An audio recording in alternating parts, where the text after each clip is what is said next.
Good morning. Electrician और fitter द्वितीय वर्ष के छात्रों के लिए निमी का जो क्वेश्चन बैंक है उससे ऑब्जेक्टिव प्रश्न हल कराए जा रहे हैं। तो इससे पहले हमने आपको जो है नियमित और अनियमित सतहों के क्षेत्रफल ज्ञात करने वाले जो प्रश्न थे क्वेश्चन बैंक में वो पूरे हल कराए हैं। अब हमारा जो चैप्टर चल रहा है वो घर्षण बल। तो घर्षण बल का आज ये दूसरा अध्याय है। अब इसमें हम आपको ऑब्जेक्टिव प्रश्न करा रहे हैं। तो ऑब्जेक्टिव प्रश्न आप भी थोड़ा ध्यान से देखिए। पहला जो हमारा प्रश्न है, जब कोई वाहन सड़क पर चलता है तो उसके पहिए और सड़क के बीच में कौन सा बल कार्य करता है। पहला प्रश्न है कि जब कोई वाहन सड़क पर चलता है तो उसके पहिए और सड़क के बीच में कौन सा बल कार्य करता है। तो पहला जो आपका विकल्प है क्षरण, दूसरा विकल्प है गति, तीसरा विकल्प है संक्षारण और चौथा विकल्प क्या है घर्षण। तो अगर इसको हम निगेट करें, मतलब ऑप्शन को गलत काटें, तो क्षरण का मतलब क्या होता है, कोई भी चीज़ का गलना घटना, ये क्षरण कहलाता है। तो पहिया और सड़क के बीच में क्षरण तो काम करता नहीं है, तो ये विकल्प हमारा क्या हो जाएगा, गलत हो जाएगा। गति तो होती है पहिए और सड़क के बीच में, मतलब पहिया गति करता है, लेकिन इसमें ये पूछा जा रहा है कि बल कौन सा होता है, तो गति तो बल है नहीं, तो ये भी गलत हो जाएगा। संक्षारण का मतलब भी वही होता है कि जंग उंग लगना, तो ये भी गलत हो जाएगा, संक्षारण। अगला जो विकल्प है घर्षण, तो देखिए इस टॉपिक से संबंधित है, पहिया और सड़क के बीच में क्या काम करता है, घर्षण। और याद रखिएगा घर्षण जो है जरूरी भी है, घर्षण एक ऐसा बल है जो जरूरी भी है। अगर घर्षण न हो, क्योंकि घर्षण जो है गति करने में सहायक भी होता है, उसका विरोध भी करता है। जैसे अगर आप कोई सतह बहुत ज़्यादा चिकनी हो जाएगी तो वो फिर क्या वहाँ पे स्लाइड करने लगेगी, मतलब सरकने लगेगी कोई चीज़। अब अगला जो हमारा प्रश्न है कि एक लोडेड ट्रक जिसका भार 2400 किलोग्राम भार है और यह 30 किलोग्राम फोर्स के बल द्वारा गति में लाया जा सकता है, तो घर्षण गुणांक ज्ञात करना है। दूसरा प्रश्न आपके स्क्रीन पे पूरा इसका डायग्राम आ रहा है। तो आपने देखा ये कि एक हमने डायग्राम में ये बताने की कोशिश किया है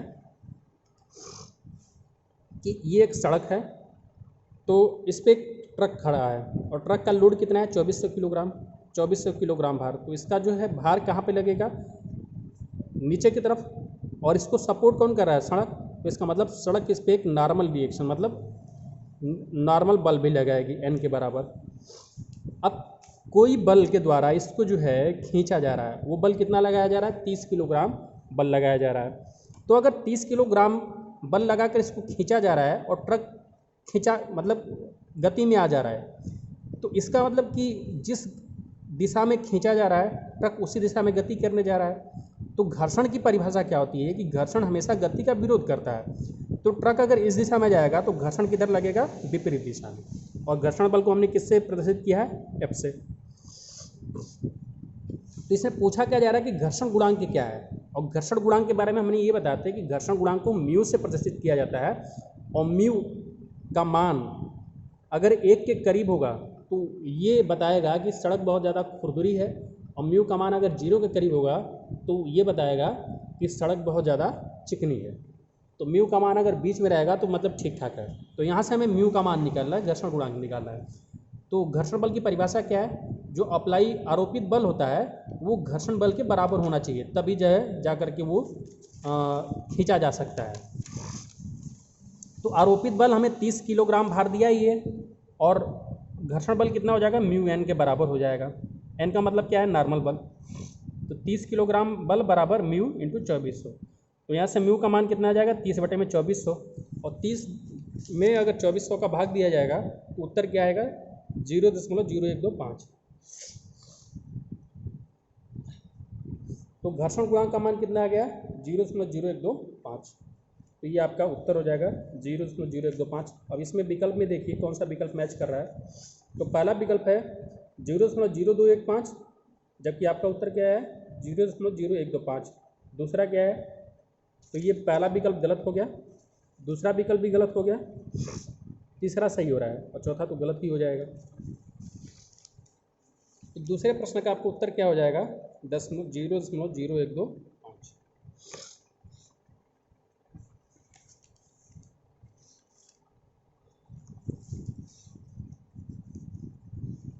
अगला हमारा जो बल है, हमारा जो प्रश्न है प्रश्न संख्या 3, ये भी पहले ही प्रश्न जैसा है। इसमें आपको एक वस्तु दिखाई दे रही है। इस वस्तु का भार कितना है? 200 किलोग्राम भार है, और जिस पे ये रखी गई है उसका घर्षण गुणांक कितना है? 0.15 है।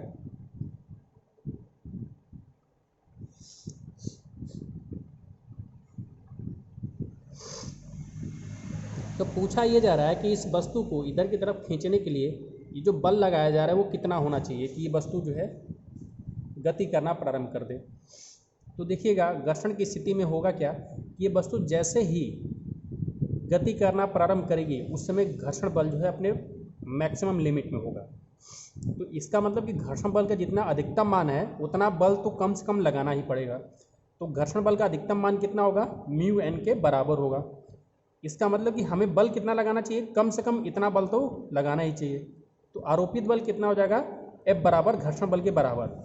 और घर्षण बल कैसे निकलेगा? म्यू इंटू एन से। एन क्या है? ट्रक का भार या जो वस्तु का भार है। तो म्यू का मान कितना? 0.15 और एन का मान कितना? 200। इन दोनों का गुणा हो जाएगा तो हमें आरोपित बल पता चल जाएगा। 0.15 में 200 का गुणा होगा तो कितना हो जाएगा? 30। तो कितना आरोपित बल आ गया? 30 किलोग्राम भार आ गया। तो उत्तर कौन सा सही हो जाएगा? पहला गलत हो गया, दूसरा भी गलत हो गया, तीसरा भी गलत हो गया, चौथा आपका सही हो जाएगा।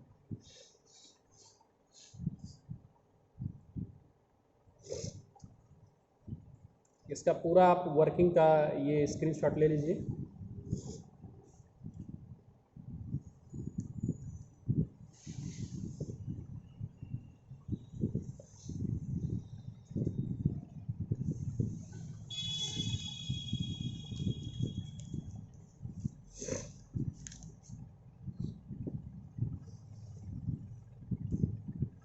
अगला जो प्रश्न है, घर्षण गुणांक पीतल और स्टील के बीच ज्ञात करें जबकि पीतल को स्टील की सतह पर खींचा जाता है।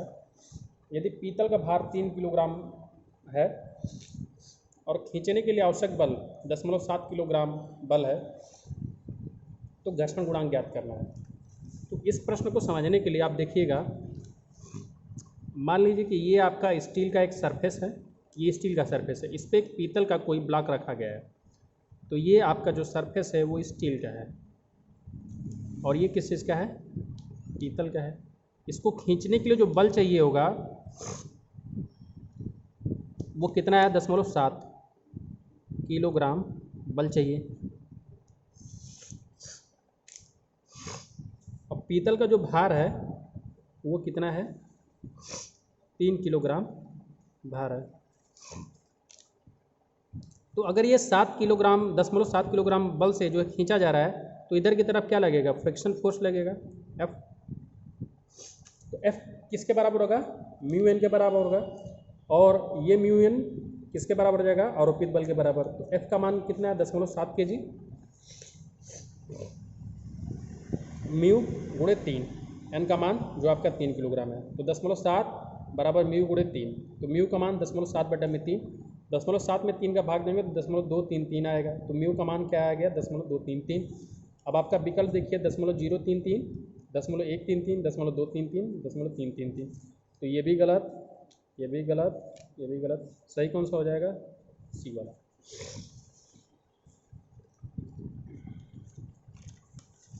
तो इस प्रश्न का भी आप स्क्रीनशॉट ले लीजिएगा।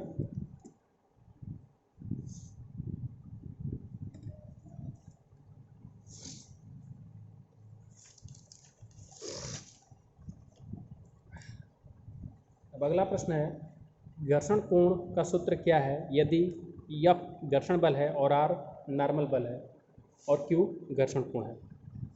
तो देखिएगा, घर्षण गुणांक को म्यू से प्रदर्शित किया जाता है। घर्षण गुणांक को किससे प्रदर्शित किया जाता है? म्यू से। और जो हमारा आरोपित बल है या जो हमारा घर्षण बल है वो किसके बराबर होगा? म्यू इंटू एन के बराबर होगा। एन का मतलब क्या?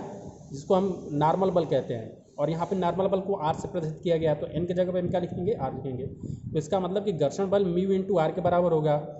तो म्यू बराबर क्या हो जाएगा? F/में आर। तो म्यू बराबर अगर F/में आर हो गया और म्यू बराबर क्या होता है, अगर कोण के संबंध में देखें तो म्यू बराबर होता है tan थीटा, और यहाँ पे थीटा बराबर क्या लिया गया है, क्यू लिया गया है। तो जब म्यू बराबर tan क्यू है और म्यू बराबर F/R है, तो tan क्यू बराबर क्या हो जाएगा, F/R। तो यहाँ से आपका विकल्प कौन सा सही हो जा रहा है, पहला विकल्प कि tan क्यू बराबर F/R। तो ये वीडियो यहीं तक है, धन्यवाद।